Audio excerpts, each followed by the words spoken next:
How the Irish Won the West by Myles Dungan. Pre-credit sequence. This may look like a book, but don't be fooled. It's really a movie. In the 1960s, when I was growing up, the Western ruled our TV screens. It's hard to believe now, but it seemed like every second program back then was set in a saloon, a ranch, or a sheriff's office.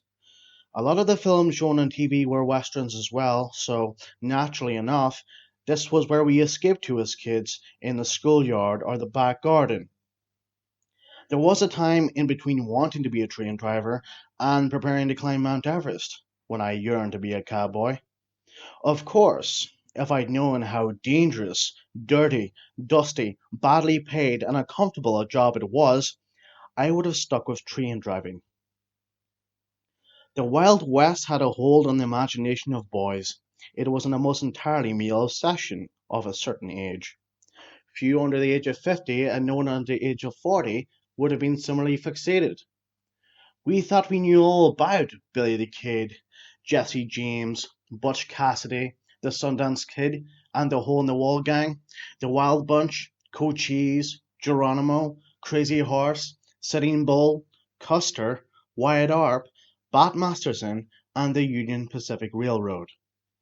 The fact that their stories always seemed to vary widely depending on what film you were watching was of minor importance. We trusted John Wayne, James Stewart, and Gary Cooper to get it right. We'd have known precious little about Howard Hawks, Henry Hathaway, or probably even John Ford at the time. Of course, we knew precisely nothing. What we were getting was black and white situations in Technicolor. Before our gawping eyes, America was inventing its mythic past while projecting the contemporary preoccupations of a society, McCarthyism, Vietnam, in the guise of simple boys' adventure yarns. Ed Buscombe, in his beifying companion to the Western, has described the genre as a site for the dramatization of the formation of America's evolving national identity. This is undoubtedly the case, assuming that Buscombe was referring to white America. The Westerns we saw were largely mono. When it came to the portrayal of virtue and heroism, they were racially monochrome and monocultural. Not that we were above it at the time. The only dark faces we saw were Native Americans, though nobody had thought of that designation back then, and Mexicans. Both filled the role of antagonists. They were the dark, sinister forces preying on innocent settlers and plucky cowboys and attempting to roll back the manifest destiny of the white man to tame and settle the West. That is why the Western is dead, although he kept faith with the genre himself. Sergio Leone's Once Upon a Time in the West was as much a farewell to the Western as it was a hymn to the death of the Old West. Despite occasional one-off revivals such as Dances with Wolves or Unforgiven, and despite latter-day attempts to atone for previous sins, it will not be coming back.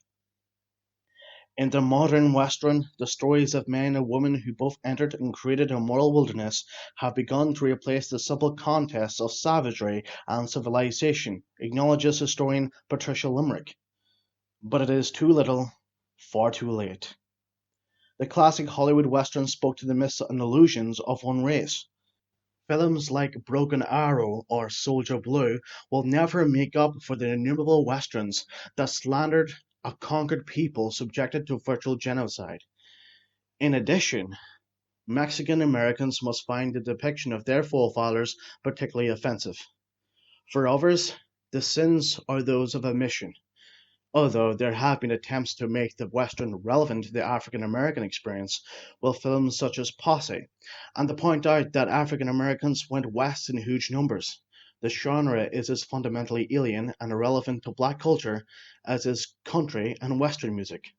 So, if you have been waiting patiently for a resurgence of the Western, you will have to be content with its bastard children, the action movie, and the science fiction adventure. It ain't coming back, ma, given that the inheritors of the gunfighter nation, of which Richard Slotkin has so memorably written, are currently in the political ascendant in the USA. I could be wrong, but America doesn't strike me as a nation that thrives on metaphor anymore. Even within the context of the prevailing template, the brave and oppressed white cowboys, farmers, settlers realizing their American dream, there was very little diversity. All the accents seemed to be American. Granted, there was the occasional sing-song Scandinavian lilt, the slurred, drunken Irish slobber, the indecipherable Chinese patois, or the oily, aristocratic English drawl, but they were usually only trotted out when a little light relief was required. So we might have been forgiven for thinking that the trans-Mississippi American frontier was tamed exclusively by native-born Americans. That's what I thought until I began researching a book called Distant Drums in the early 1990s and discovered that more than 30 of the men who died with Colonel George Armstrong Custer at the Little Bighorn had been born in Ireland. About the same number again had been born in the USA of Irish parents. Nearly 140 members of Custer's 7th Cavalry, out of a total of 800 men, had been born in Ireland. That discovery led to a desire to find out whether there were other Irish men and women who hadn't just stopped in New York, Philadelphia, and Boston after they immigrated from Ireland in the 19th century. There were lots of them. They have turned up in all sorts of places. One or two are principals in some of the great mythical stories of the American West. The rest are peripheral, but nonetheless colorful for that. The time has now come to stop collecting. In this survey of the 19th century Irish migration to the American West, I have by and large concentrated on stories rather than analysis, though I have benefited greatly from the writing of scholars of New Western history such as Richard Slotkin, Patricia Limerick, and John MacFarlane.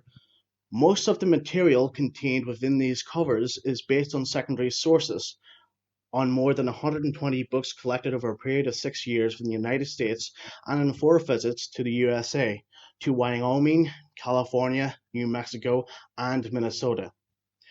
I'm sorry to disappoint military history fans, but I have deliberately avoided dealing with the experience of the Irish in the US Frontier Army.